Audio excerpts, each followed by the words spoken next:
Is well and truly settled on Labor's first budget in about a decade. The Nationals have accused the government of neglecting the regions and their communities in this budget, though.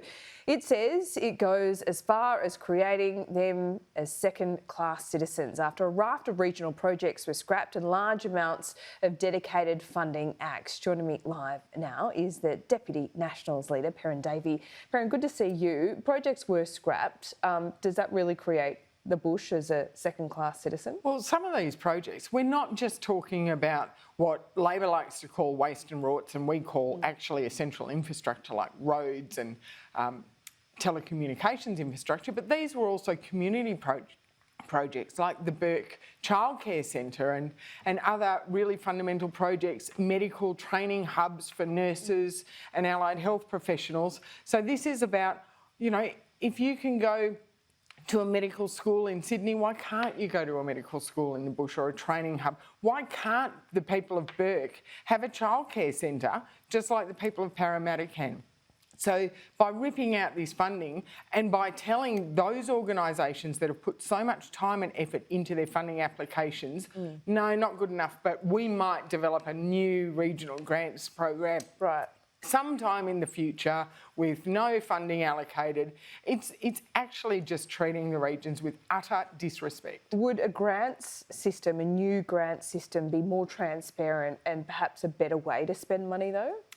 Well, I mean, transparency, I would argue that the old grants processes were transparent. The guidelines were all published, everyone had to meet the guidelines, the departments assessed everything against those guidelines, and then those that met the guidelines were presented to ministers, and in some cases, like the Building Better Regions Fund, it wasn't a single minister, it was actually a quorum of ministers who made the decision. But I mean, can you understand as well, but perhaps see it from Labor's perspective, where some of these grant systems were almost proved to be wasteful? I mean, I'm thinking commuter car parks.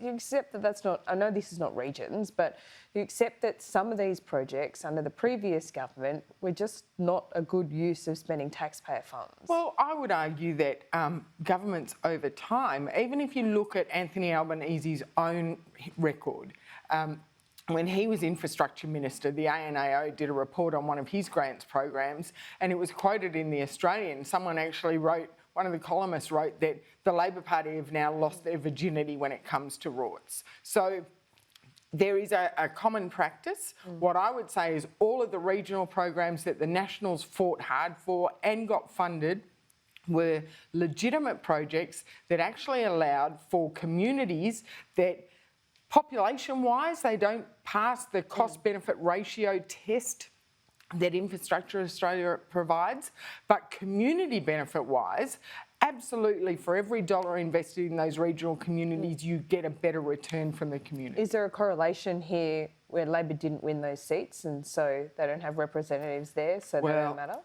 I would say that could very well be the case, and that might also be why they're funding reverse pork barrelling. Well, you look at where they have promised their spending. Take, for example, the Veterans Wellbeing Centres. They've taken funding out of towns like Wagga, which is a garrison city, and the central north central coast around Coffs Harbour, Port Macquarie. They've taken funding out of those wellbeing centres and put them in Labor Party seats. So that is pork barrelling just under a different colour of politics. I know the Nationals have been looking about this line item about water allocation in the budget. I just asked Tanya Plibersek about that. She says the allocation there, which doesn't have a figure on it, is in part for water buybacks. Does that satisfy you? Absolutely not, because she's not being transparent with the Australian public and saying how much she is willing to spend on water buybacks. I know she claims that it's for commercial sensitivities and you don't advertise the price, but a total budget figure is not telling people what price you're willing to spend.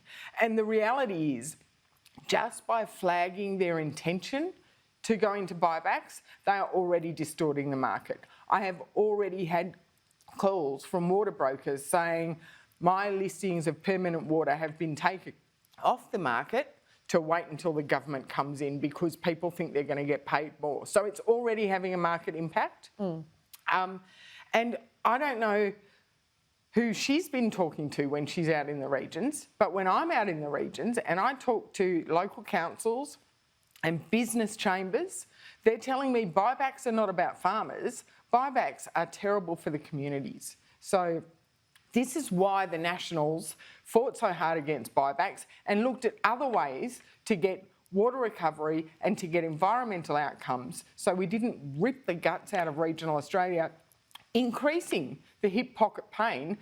This will not just impact those irrigation communities, this has the potential to impact every single Australian's hip pocket through their grocery prices. Okay, Perin, we'll keep an eye on it. Thanks so much for your time this morning. Thank you very much.